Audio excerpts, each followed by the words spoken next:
Retracing our steps? Well, that is the Metroidvania way.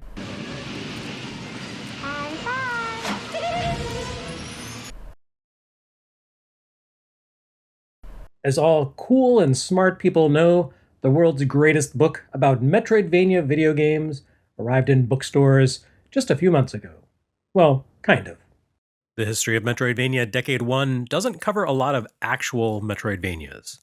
Instead, it focuses on the roots of the genre by digging into the game design concepts and aspirations that ultimately came together to give us the Metroidvania. So it includes things like Zork, a text adventure game with no power-ups, Donkey Kong, an arcade platformer with no exploration, Wizardry, a dungeon RPG with no action. Things like that, which no one would consider a Metroidvania in any sense of the word. But the concepts and mechanics those games put into the world eventually came together in things like Symphony of the Night. But of course you already knew what Metroidvania the first decade was on about, because you're a cool YouTube watcher who has already seen Metroidvania Works and has witnessed the material featured in the book come together and find its focus before being refined into print. With the book out, my plan moving forward is to begin building the basis for a second volume here on YouTube, with the next phase of Metroidvania Works, the 1990s. Fittingly, I've identified about 90 Metroidvania, or Metroidvania-adjacent games from that decade that I want to talk about once I wrap the remainder of the 1989 console chronologies. But before we embark on that particular adventure, I do feel obligated to put together a couple of footnote episodes that give a brief mention to some games that didn't make it into the first book. I only had 200-something pages available, and some omissions had to be made, especially since I produced the book for something of a general audience and needed to include things like glossaries, timelines, and familiar points of chronological reference like when did Tetris and Super Mario Bros. Come out. I also centered my focus on Japanese console games for the simple reason that that environment served as Metroidvania's most important crucible. The NES to Super NES to PlayStation through line didn't just give us Castlevania and Metroid-style Castlevanias. It also saw the most cogent and refined explorations of the genre, the greatest abundance of games you can still revisit today without feeling the need to apologize for the tech and platform limitations. So with this and next week's episode, I'd like to acknowledge the games that didn't receive full write-ups in the history of Metroidvania.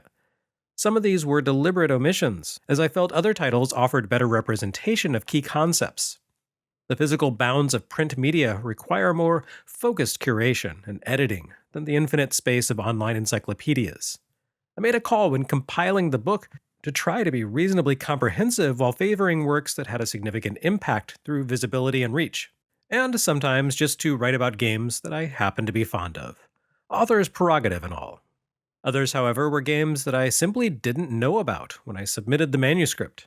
There's some really deep-cut stuff out there, games that weren't well documented at the time that I put together my list of key 1980s games when I first compiled my list of titles to cover way back more than a decade ago. Especially super obscure releases on British, Japanese, and European computers, which, admittedly, can be a huge blind spot for me. Thankfully, commenters here on YouTube, and people I've chatted with at conventions over the years, have steered me toward some of these games. And a few of them I've stumbled into myself in the course of creating NES Works and Segaiden videos. I'm sure there are even more games than this lurking in the most esoteric bowels of a 1980s Japanese computer library, or rotting away on the last surviving copy of some poorly distributed cassette tape for Acorn Electron. But for the moment, I feel fairly satisfied that this two-parter, combined with the book, will do a pretty good job of outlining the primal roots of the Metroidvania. And that means the next phase of Metroidvania Works can get down to the actual business of talking about actual Metroidvanias. The 90s gave us our three central pillars of Metroidvania design. And on top of that, there's only 6 more episodes to go before our next Metroid game. As I noted in the book, any chronicle of video game history has to start somewhere. It's arbitrary, because if you start tracing roots and getting totally reductive, eventually you just end up in the 1950s and Tennis for Two. I mean, Tennis for Two ran on oscilloscopes, which often display data as sine waves, which are the patterns that Medusa heads use in Castlevania, so it's pretty much the precursor to Symphony of the Night, right? Anyway, I could have used one of two games as my starting point for Metroidvania Works. I went with Zork, but I could just as easily have begun with the game that predates Zork by a year and very clearly inspired it, Colossal Cave Adventure. Programmed and designed by a spelunker and based on an actual cave system, Mammoth Cave in Kentucky, Colossal Cave Adventure, also known as Adventure, was perhaps the first thing to resemble a video game that involved navigating a complex, persistent physical space. I say perhaps because the existence of the Plato platform makes definitive statements about firsts in video gaming perilous. People made all kinds of revolutionary shit on Plato that may or may not have vanished into the ephemeral void. Colossal Cave Adventure began as a treasure hunting experience with only the vaguest nod to video game fantasy in the form of dwarves who could pose a problem if you delved too greedily and too deep.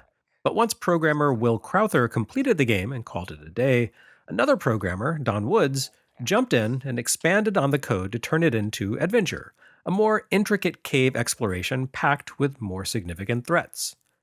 Adventure circulated the early shared internet of the 70s and 80s and did see commercial release for both MS-DOS and Apple II in 1979. Ultimately, though, I went with 1977's Zork, which saw commercial release in 1980, simply because it was the more elaborate video game with concrete puzzles based around inventory and affecting permanent change on the environment, as well as greater opportunity for conflict and failure. And also because it saw much wider distribution and therefore had far greater influence. But we wouldn't have gotten to Zork without Colossal Cave Adventure. While I did mention the game in passing in the book, that probably does a disservice to this medium-defining work. But in my defense, it would have been really messy to have dedicated sections for Adventure, Adventure, and Venture. And speaking of adventure, Adventure debuted for Atari 2600 in the wee hours of 1980, and effectively brought the exploratory wandering, lock-and-key progression, and limited inventory management of the text adventure into what I can only describe as an early action RPG. But if we're being anal retentive, the first truly non-linear adventure on 2600 arrived about 4 months before Warren Robinette's game, Superman. Superman for 2600 shares a lot in common with Adventure. Maybe not coincidentally. The programmer originally assigned to Superman was none other than Adventure creator Warren Robinette, though Robinette had been hammering away at Adventure for a while at that point and handed the Superman project to his coworker John Dunn. Dunn looked at the Superman property and wisely said, "This should not be some mundane arcade-style shooter or combat game, because that's not really the Superman way." Conveniently timed to Christopher Reeve's blockbuster big-screen debut as the Man of Steel, though not technically based on that film, the 2600 game features an open world and a sort of collection quest. That rat bastard Lex Luthor has blown up a bridge, presumably as part of some real estate scheme. Superman needs to find the bridge pieces and reassemble the thing by making his way through the open world of Metropolis, a series of interconnected flip screens. He can also take shortcuts by ducking into the subway. You know, like in Pitfall, a game included in my formal study of Proto-Metroidvania Works, which would ship 2 years after Superman. Need I mention that Superman has a primitive radar indicator element in the upper left corner, predating the Rally X and Defender radar displays that I call out in the first decade by more than a year. It's a very abstract game, as 2600 creations with aspirations beyond drive in circles or shoot things on a single screen tended to be, but Dunn made a studious effort to do justice and truth in the American way to Superman here. And in the process, he created something that looks a lot like a crude Metroidvania if you squint at it just right. Moving on to 1983, I could have gone either way when it came to computer action games with interconnected flip-screen worlds where some colonizer loots cultural relics from an indigenous people by jumping, climbing, and collecting keys. I ultimately went with Montezuma's Revenge, largely because it ended up having the larger cultural footprint thanks to console ports and sequels, but I could have just as easily gone with Pharaoh's Curse. The two games are, on many levels, largely interchangeable. The global south being plundered in Pharaoh's Curse is obviously North Africa versus the Central America of Montezuma's Revenge, but you're still raiding a tomb for treasures by pathfinding your way through a non-linear space while avoiding the many defenses left behind by the people who enshrined their sacred relics and deceased ruler that you're defiling. The biggest difference between the two is that Pharaoh's Curse takes more of an action arcade style to its exploration. The hazards you surmount in Montezuma's Revenge tend to be passive in nature, making for a game that rewards patience and careful movement. In Pharaoh's Curse, you're actively pursued by tomb defenders who hunt you down and shoot at you, and you need to go on the offensive yourself whenever possible. It's a faster, more intense experience than Montezuma's Revenge. But structurally, and in general design terms, the two games share a lot in common, and both seem to be primary inflection points for the Jet Set Willies of the world, a format that would come to dominate European and especially British microcomputers the following year. However, before Jet Set Willy, before Nightlore, British Micros gave us a Tic Attack, or Attic Attack, or whatever. Designed very much in the style of Atari's Adventure and Exidy's Venture, Attic Attack plays out through a forced top-down perspective and consists of dozens, maybe hundreds, of interlinked screens. You can control one of 3 different characters, including a knight and a serf, each of whom wields a different weapon, offers unique mobility perks and drawbacks, and can each access a unique type of secret passage. All 3 character classes have access to a limited inventory of tools and weapons, which aid them as they attempt to track down 3 pieces of a mystical key in order to complete the game. This, I'm sure, is totally different than the 3 pieces of bridge that Superman needs to acquire. Attic Attack feels like a precursor to games like Nightlore and The Legend of Zelda. It even has a sort of starvation mechanic, which Zelda lacked the courage to include despite offering a chunk of meat as an inventory item.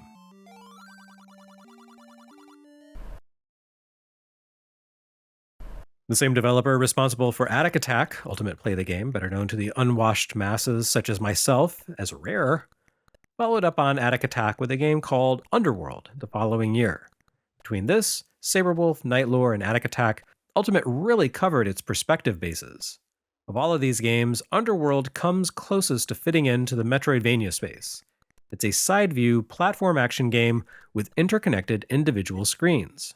It's only sort of Metroidvania-like, but it absolutely works as a Rosetta Stone for understanding Rare's NES output. The platforming and overall world design call to mind Wizards and Warriors. And it involves descents on a grappling wire that straight up got recycled into Battletoads a few years later. It's a much less difficult game than Battletoads, at least in terms of twitch mechanics. You can't die from contact with enemies unless they knock you into a pit. Instead, the challenge comes from the fact that Underworld has a stupidly huge game world, like Deadly Towers huge. Definitely one that you need to map out with graph paper. Of all the games not to appear in the book, 1985's Brainbreaker is probably my biggest oversight. In my defense, though, Brainbreaker was largely unknown in the English-speaking part of the gaming world when I began this project more than a decade ago. Brainbreaker appeared exclusively on the Sharp X1 home computer in Japan, a second-tier computer that had only sold about 300,000 units by the time it was discontinued in 1987, according to an article translated by Shmuplations. And casual explorers of X1 emulation weren't particularly likely to have realized the magnitude of the game. At first glance, it appears to be one of those generic Valis wannabe action games you saw on so many Japanese home computers. You know, one of those games whose high-resolution graphics only serve to highlight the choppy scrolling, patchy controls, and sparse world design. Designed by Hiroshi Ishikawa for Enix, during that company's "we'll publish anything, why the hell not" days, Brainbreaker stars a woman named Sakaya who crash lands on a hostile alien planet equipped only with a radio, which she can use to solicit clues from her computer for progression. The world she explores consists of a lot of open, exterior spaces and big empty buildings divided up by rooms and floors and elevators.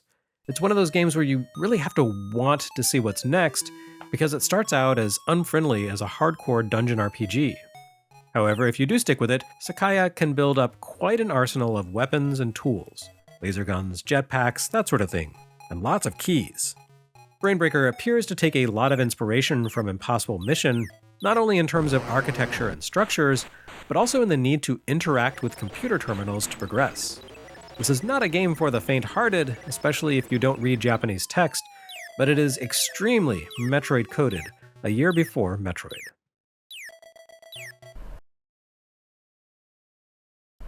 Meanwhile, it's probably worth mentioning a Castlevania-coded game from 1985 as well. Okay, maybe not, but the Castle, or Castle Excellent, or Castle Quest does have a bit of Vampire Killer for MSX about it. You've seen this one on both Segaiden and NES Works, since it appeared on SG-1000 and NES in various guises. Castle Quest is not a Metroidvania in that it lacks any sort of power-up system. It's a denser and more complex iteration on Pharaoh's Curse and Montezuma's Revenge, a platform action game consisting of 100 interconnected screens divided up by colored doors that need to be unlocked by keys of the corresponding hue. It has a strong puzzle component, since the doors are arranged in a sort of interlocking fashion that requires you to plan out the correct sequence in which to open them up in order to avoid becoming stuck or soft-locked. And finally, for the first half of the 1980s, we have Hero of the Golden Talisman for Commodore 64 by a studio called Mr. Chip. Golden Talisman also has a sort of Montezuma's Revenge Pitfall 2 thing going on, though it shows off a bit by zooming in the camera perspective close and tight to cause everything to scale up in size, with much larger sprites than you typically saw in games of this era. I kind of feel that the zoomed-in view compromises the game. In a world where vast, sprawling complexes of video game environments connected through flip-screen transitions rather than scrolling, Golden Talisman's visual scale results in a somewhat more confusing adventure than it needs to be. All told, its world is said to consist of 512 screens in total. That's a lot. And you'd probably have a more manageable number if everything were just a little smaller. On a metagame level, it combines individual screens into sections of maze that the primitive in-game map presents through its 8x8 grid. Moving from one screen to the next doesn't necessarily cause the grid to change where it pins your current position. That change only comes about when you move across the transition point from one clump of screens to another. So while the game kind of tracks your current location in the world, which is quite forward-thinking, it does so in a very vague and abstract way. Anyway, Golden Talisman is even more impossible mission-like than Brainbreaker. You don't interact with terminals, but you do move around very much like the hero of Impossible Mission as you gather keys, power-ups, tools, and upgrades for your weapon.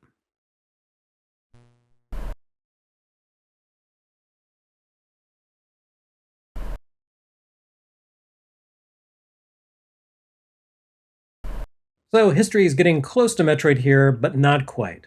In the next episode of Metroidvania Works, though, we're going to make it happen.